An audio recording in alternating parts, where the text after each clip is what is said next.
his front feet here. Now I'm going to try to get his back feet and get a hind end heel. Almost, not quite.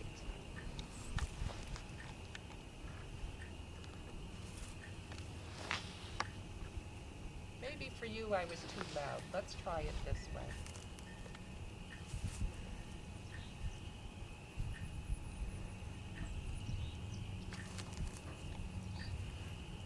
Now, you need the help, don't you, buddy? Okay. Nice. Good.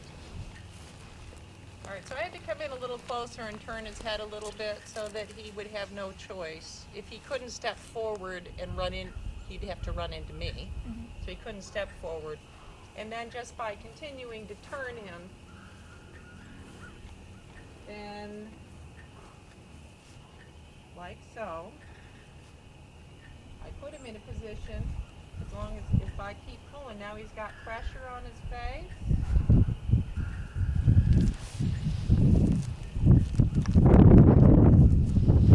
He had to unwind himself, so I got a hind end heel out of it.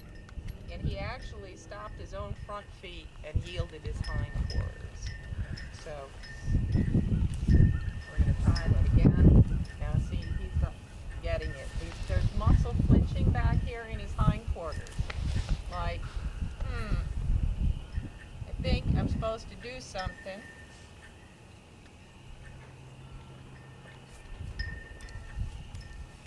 Good. And then I release that finger the second that he takes even that one step, so he understands what it is I'm trying to get him to do.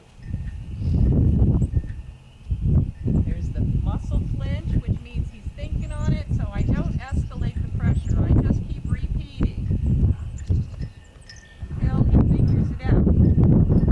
This is what I mean by engaging him rather than provoking him or teaching him a cue.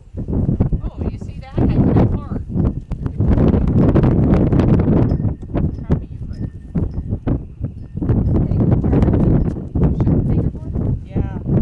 So now I turn my shoulders. We're going to take a break from that, and we're going to be nice together. Nope. And he's going to move his feet. When I move my feet, and as long as he's walking perfectly, then he feels no pressure. We stop. Oh, he hit the pressure because he hit this boundary that I had set up. Mm-hmm. Now he's going the wrong way.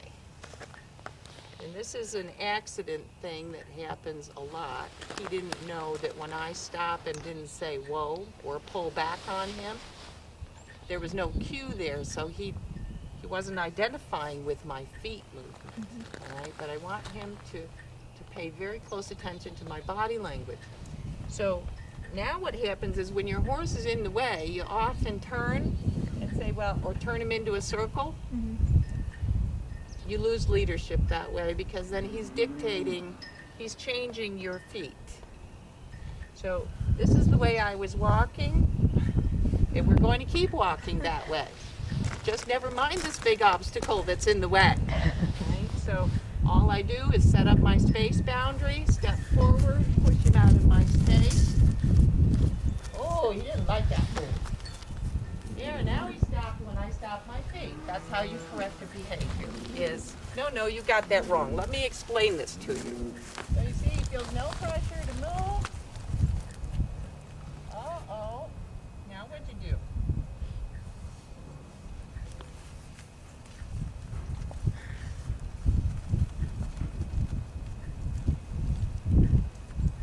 There was no pressure at all on that turn. You notice, though, I'm being very loud about rotating my shoulders on that turn, so he's reading where we're going.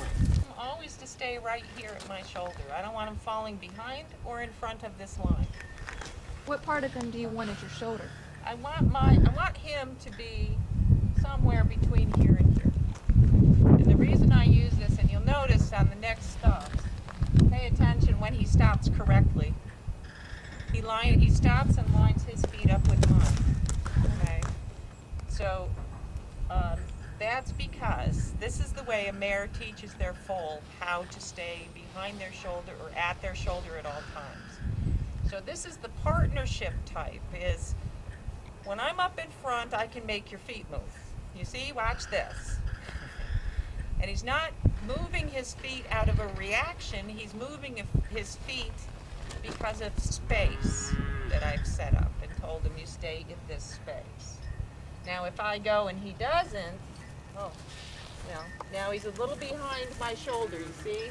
So I tell him, get up here. And when he's in the right spot, drop my hand right back down again.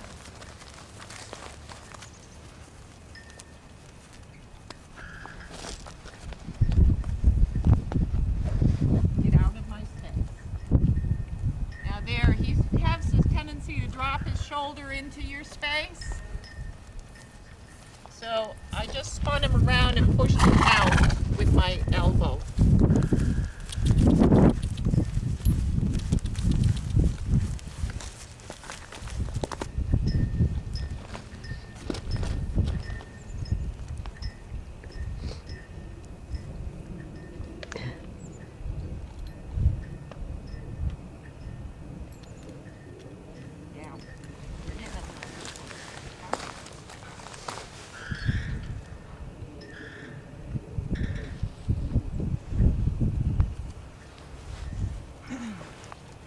I did that because he was repeatedly worried about the grass. So I just pushed him back, yeah, to change his mind. So you notice he came up here and stopped here. And even stopped mid-step. So these are the little cues, you know, and he's willing to stay in that step because if he comes forward more, he's going to be outside the bubble that I've already set up. What does it mean when he keeps on pinching his nostrils closed? He's a little mad right now. Okay, that's all.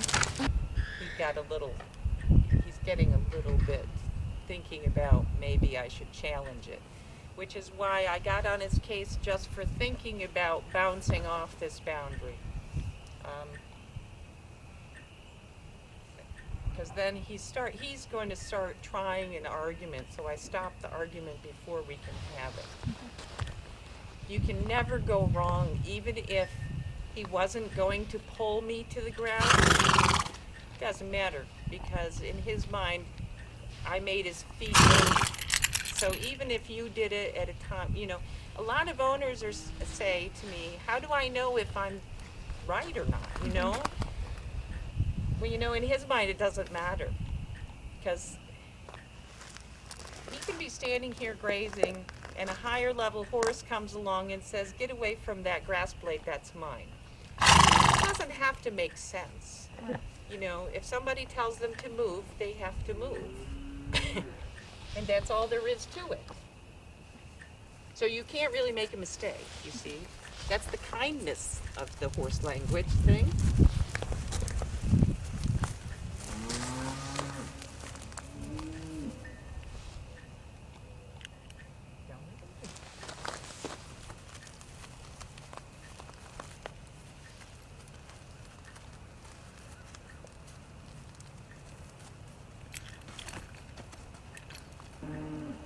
I'm giving him really tight boundaries right now because when I transfer him over to you, I don't want him to mess with the boundaries too much. Okay?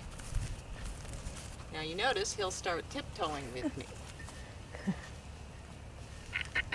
He likes the camera, Kate. I know, he's a regular ham. Now you see he's backing away from my space quite effectively.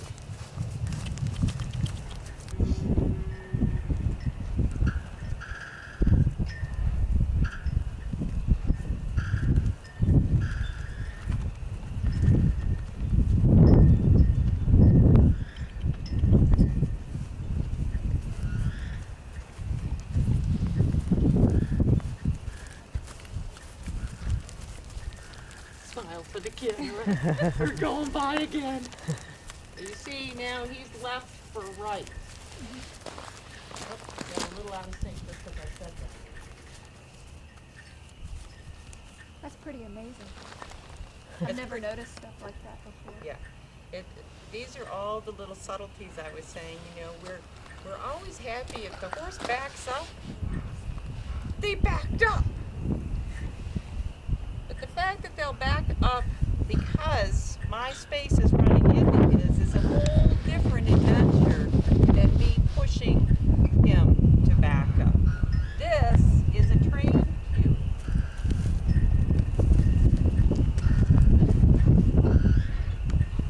This